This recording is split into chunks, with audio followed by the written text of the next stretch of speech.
Right.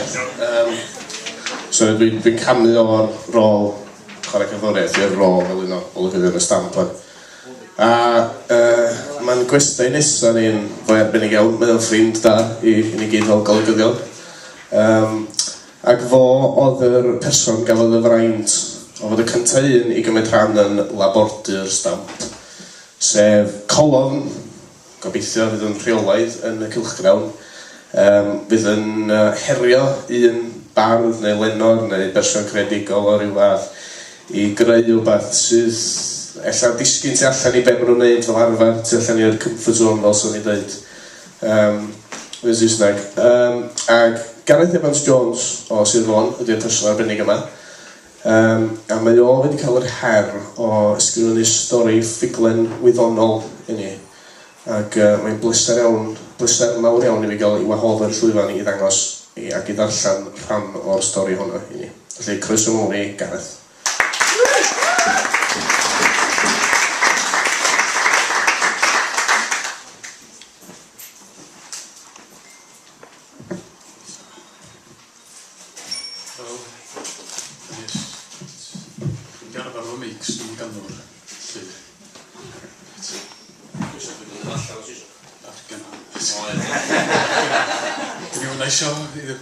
I handlo fyd.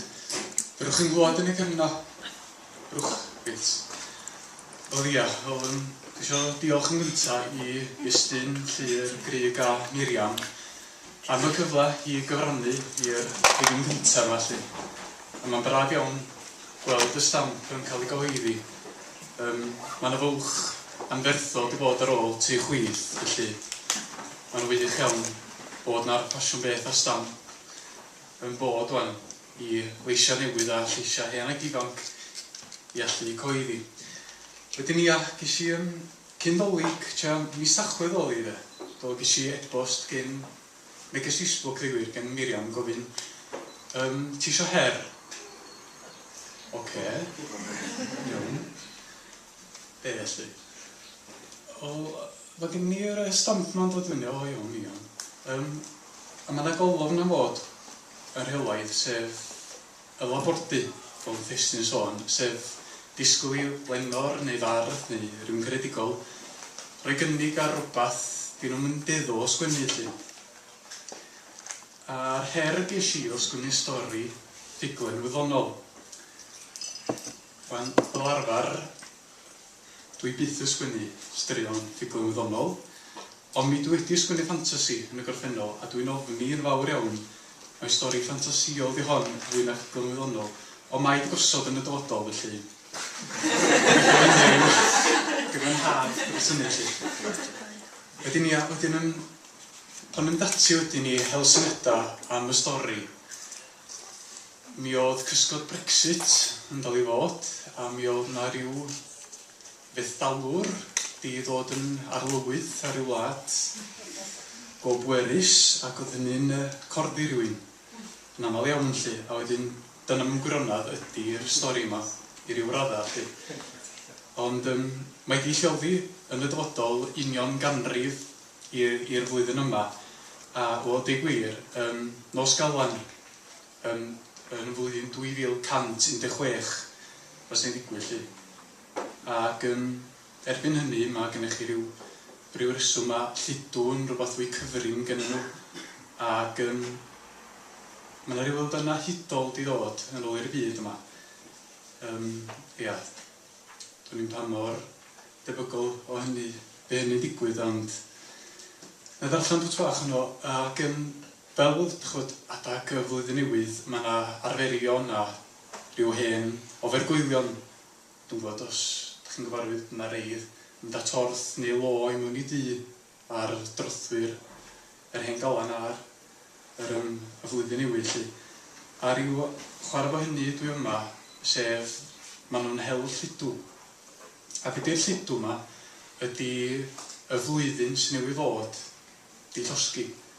A mae'r lludw ar hyd y byd lly. A wedyn mae pobl yn dati wedyn i hel y lludw a sgintio o gwmpas i tŷ nhw i gerdyn o felly mwyn dod o lwc. Dyna di'r gred lly. A wedyn, ia, y flwyddyn newydd ydy yr enedigaeth fawr. Jyst i chi'n gwybod, wedyn darn o'r canol ar Drothwy 17 di hwn. Roedd yr hes fel sliwan yn symud. Roedd sawl un wedi bod yn ôl y pethau munud ola mae rhaid i cael mwyn i'r enedigaeth fawr fod yn enedigaeth iach. Daeth gwen i wynab dima wrth weld sawl un yn llwytho o gwmpas a sawl un arall efo'r un olwg ac oedd gan nidw wedi sodro ar ei gwyniba.